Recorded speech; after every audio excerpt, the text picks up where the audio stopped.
Welcome to channel Abrar electrical world. ये video है voltage level transmission line का या ट्रांसमिशन सिस्टम के लिए जो आप नया प्लान करते हैं या एग्जिस्टिंग में एडिशन हो तो उसके लिए क्या होना चाहिए। तो वैसे तो फार्मूले मौजूद हैं और मैंने बुक्स एक दो से फार्मूले यहाँ पर आपको आगे दिखाता हूँ। मैंने रेफरेंस भी दिया है ताकि आपको पता रहे कहाँ से मैंने लिया है, क्योंकि मैंने कोई फार्मूले डिज़ाइन नहीं किए हैं। तो इसमें कोई ऐसी बात नहीं है कि कोई कहीं से कॉपीराइट की बात हो, लेकिन फिर भी मैं उसके ऊपर अपनी कमेंट्री करने के लिए असल मैंने लगाए हैं कि असल में होता क्या है और क्या होना चाहिए। तो देखें, पहले मैं आपको फार्मूले दिखाता हूँ, एम्पिरिकल फार्मूले। ये मैंने इसमें थोड़ा सा ये लिख दिया है, pictures are taken from various books only for teaching purpose, no commercial use. देखिए, ये पहले मैंने एक ये लगाई हुई है, ये मशहूर किताब है electrical machines, drives and power system. Theodore Wildi की बुक है ये। नेट पे भी फ्री में भी है, पीडीएफ ड्राइव पे भी मिल जाती है, मेरे पास ओरिजिनल बुक है। उसमें से मैंने ये एक फार्मूला लिया है। इसका बेस जो फार्मूले का है वो ये है, ये मैंने कई वीडियो में ये चीज़ एक्सप्लेन की है कि मैक्सिमम पावर के लिए जो फार्मूला है वो ई स्क्वायर बाई जेड होता है। इसी से फिर देखें फर्दर डेरिवेशन है कि E square is proportional to P max और जेड को इधर ले आए। प्रोपोर्शन का मतलब आपको पता ही है कि फिर एक कांस्टेंट लगाना पड़ता है, क्योंकि देखें ये भी प्रोपोर्शनल है, ये भी प्रोपोर्शनल है, तो एक कांस्टेंट के लगा दिया और के की वैल्यू में अगले स्लाइड में मैंने लिख दी है कि क्या लेते हैं। और यहाँ पर ये आप सब पढ़ सकते हैं, ये सारा लिखा हुआ है। आगे चलते हैं, ये आप खुद पढ़ लीजिएगा, इसमें कोई समझने की बात नहीं है। उसके बाद के की वैल्यूज जो हैं, देखें टिपिकल वैल्यू जो हैं वो के 0.1 अगर अनकम्पनसेटेड है, यानी कैपेसिटर वगैरह कोई नहीं लगाए गए हैं कंपनसेशन के लिए लाइन के ऊपर, और अगर कंपनसेटेड है लगाए हुए हैं तो 0.06 के की वैल्यू आप रखेंगे। उसके बाद जो जवाब आता है, उसके बाद देखें किताब में लिखा हुआ है कि जो एक्चुअल उससे वोल्टेज का जो भी जवाब आए तो फिर क्या करते हैं कि उसका 0.6 ई और 1.5 ई क्या है, ई जो आपका जवाब आया, जो वोल्टेज का जवाब आया कितना केवी होना चाहिए फार्मूले से, तो उसमें आप ये देखें फिर ये लिखा हुआ है कि ये एक रेंज है, इसमें के दरमियान में आप कोई भी सेट कर सकते हैं। तो ये अमेरिकन फार्मूला है, अमेरिकन प्रैक्टिस के तहत ये फार्मूला है, कई किताबों में मिलेगा आपको, नेट पे भी मिलेगा। अब इसमें मैंने फिर एक कैलकुलेशन किया, मैं आपको दिखाता हूँ। देखिए, ये फिर मैंने एक और किताब से लिया, अमेरिकन प्रैक्टिस एम्पिरिकल फार्मूला। बहुत पुरानी किताब है, सोनी गुप्ता की, बहुत ज़माने से अब भी एडिशन आते हैं इसके। इसमें भी देखिए लिखा हुआ है सारा कुछ के, और ऊपर लिखा हुआ है कि बिल्कुल रफ गाइड भी लिखी दी है कि 0.6 केवी से होना चाहिए पर किलोमीटर ले सकते हैं, या 0.4 टू 0.9 केवी पर किलोमीटर आपके हिसाब से रफ गाइड है।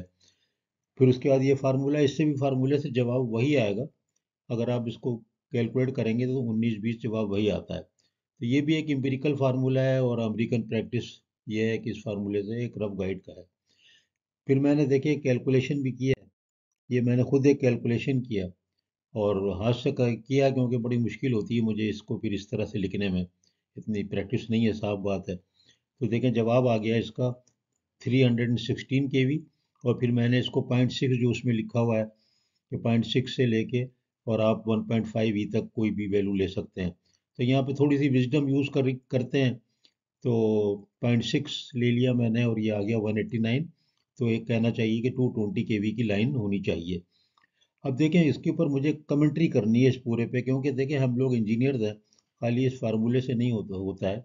बात यह है कि किसी भी नए सिस्टम का या एडिशन के लिए अगर कोई आपको वोल्टेज डिसाइड करना है तो कैसे होगा। देखें, कुछ भी आप फार्मूले से कैलकुलेट करें, फ़र्क करो जवाब आ जाता है 132 केवी, क्योंकि अगर मैं लाइन लेंथ को ले लूँ 10 किलोमीटर तो जवाब आ जाएगा बहुत कम आ जाएगा, बहुत ही कम आ जाएगा जवाब। तो अगर वो जवाब जो है वो 100 केवी या उससे भी कम आ जाता है, 70-80 केवी आ जाता है, तो क्या मतलब है कि मैं वो ले लूँ? तो वो नहीं हो सकता, क्योंकि देखिए जब सिस्टम को प्लान करते हैं या सिस्टम वोल्टेज को प्लान करते हैं तो आप कोई 25-30 साल आगे का देखते हैं। तो आप सिस्टम स्टडीज़ करते हैं, उसके लिए लोड फ्लो स्टडीज़ करते हैं, शॉर्ट सर्किट लेवल करते हैं। ये चीज़ें जो करते हैं उससे क्या मकसद होता है, उससे ही मतलब होता है कि उसमें आप वोल्टेज, डिफरेंट वोल्टेज डाल के, डिफरेंट कन्फिग्रेशन डाल के, और फिर आप लोड फ्लो में वोल्टेज ड्रॉप भी देखते हैं, फिर आप लोड फ्लो भी देखते हैं, फिर लॉसेस भी देखते हैं। तो ये सारी चीज़ें देखते हैं, तो खाली फार्मूले से नहीं होता। तो सबसे बड़ी बात ये मिसाल देता हूँ, लाहौर में एलडीए सिटी है, डीएचए सिटी है, कराची में डीएचए सिटी है, बैरिया टाउन है, ये सब के सब लोड जो है 25, 30, 40, 100 मेगावाट अप्लाई करते हैं, लेकिन लेंथ कितनी है?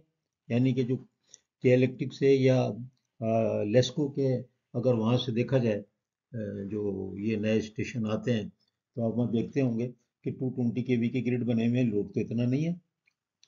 तो ये कैसे हो जाता है? ये ऐसे हो जाता है कि जो आप यूटिलिटी से कहीं ना कहीं तो कनेक्ट करेंगे ना अपने सिस्टम को, तो अल्टीमेटली यूटिलिटी आपको बताती है, क्योंकि उसके बाद पास जो है अगले 25-30 साल की सिस्टम स्टडीज होते हैं और एक्सपेंशन प्लान होते हैं कि कौन कौन सी आबादियाँ आएंगी, कहाँ कहाँ पे जनरेशन आएगी, और किस तरह से फॉल्ट लेवल बढ़ेगा, किस तरह से लोड फ्लो चेंज होगा। और ये भी हो सकता है कि आप अपने ग्रिड को समझ रहे हैं कि मेरा लोड तो सिर्फ 50 मेगावाट है मेरी इंडस्ट्री का, और मेरा डिस्टेंस जो है वो फिटविथ में मेरा है, फैसलाबाद में करीब में ग्रिड है, तो मुझे तो बस ठीक है, छोटी सी लाइन डल जाएगी और उसका वोल्टेज जो है कुछ भी हो सकता है, 60 केवी 66 केवी हो सकता है, तो वो अलाउ नहीं करेंगे आपको, क्योंकि आपको ये नहीं पता कि आपका ग्रिड अल्टीमेटली किसी लूप में आ जाएगा, और कब 25 साल के बाद क्या और डेवलपमेंट हो जाएगा, कि आप तो अपनी इंडस्ट्री को या अपनी हाउसिंग सोसाइटी को एज ए आइसोलेशन में देख रहे हैं।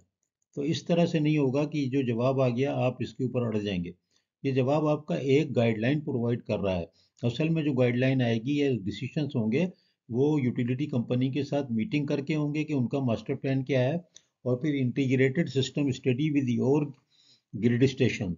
पाकिस्तान में 5 मेगावाट से ऊपर और ग्रिड स्टेशन बनाना ज़रूरी है, यानी 132 केवी पे मिनिमम जाना होता है। तो इसका मतलब क्या हुआ कि जो आपके ग्रिड कोड हैं, इलेक्ट्रिकल कोड जो हैं, वो भी बीच में आ गए।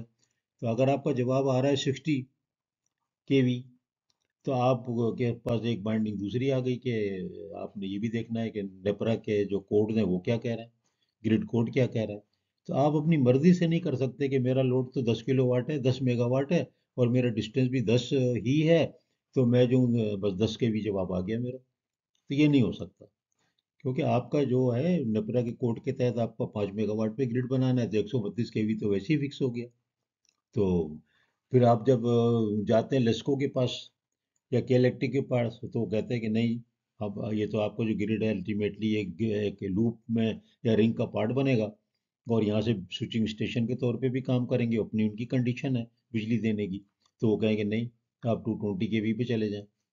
तो आप उसके साथ बहस भी कर सकते हैं कि नहीं, हमारा तो फिजिबिलिटी नहीं बनती, क्योंकि अल्टीमेट तो कॉस्ट सिस्टम की आएगी पूरे ग्रिड की, जो कि एक ग्रिड अगर आप बनाएं जीआईएस का आजकल के ज़माने में, और वहाँ पर 4 या 5 बे हों, तो 2 बिलियन रुपीज़, 2 अरब रुपए से कम कॉस्ट नहीं आने वाली। तो ये लेकिन पूरी मेरी कमेटी का मकसद ये है कि देखें, जो चॉइस ऑफ सिस्टम वोल्टेज होता है वो कोई इंडिपेंडेंट आइसोलेशन में नहीं हो सकता, ना ही एक फार्मूले के बेस पे होता है। फार्मूले आपको एक गाइडलाइन जरूर दे रहे हैं, लेकिन बिल्कुल ना समझें कि ये जो है बस इसके ऊपर इस जवाब आ गया आप उस पर टक के रह जाएं कि मुझे तो यही ग्रिड बनाना है, ऐसा नहीं होगा।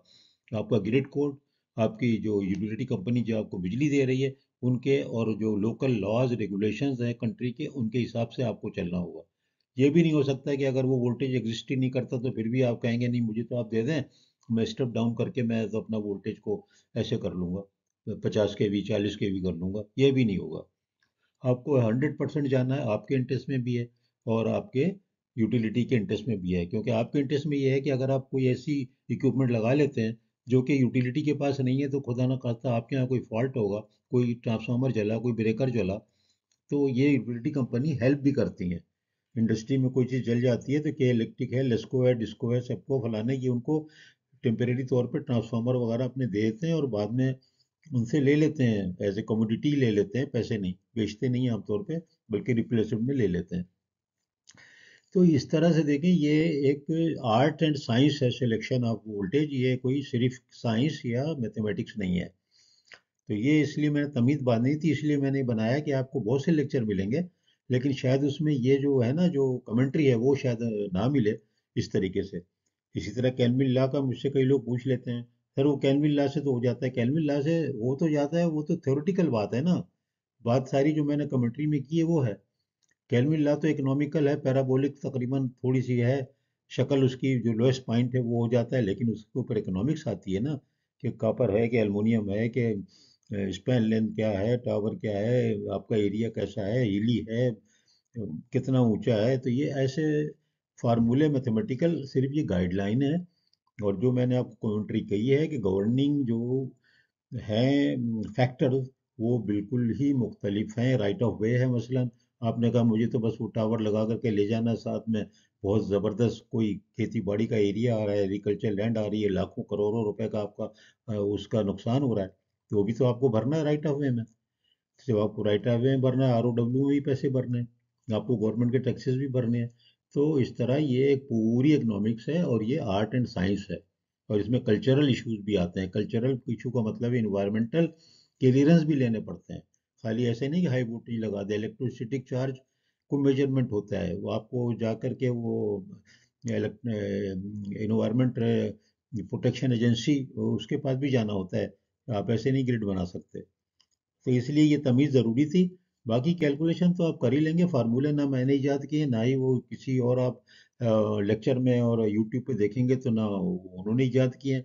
लेकिन ये कमेंट्री जो है ये मेरी एक्सपीरियंस बेस्ड है और बिल्कुल प्रैक्टिकल है। तो इंशाल्लाह देखें, आपको इंशाल्लाह फ़ायदा होगा इससे। तो अगर कोई इसमें चीज़ पूछनी हो, कुछ हो, तो ज़रूर मुझे ईमेल कर दीजिएगा।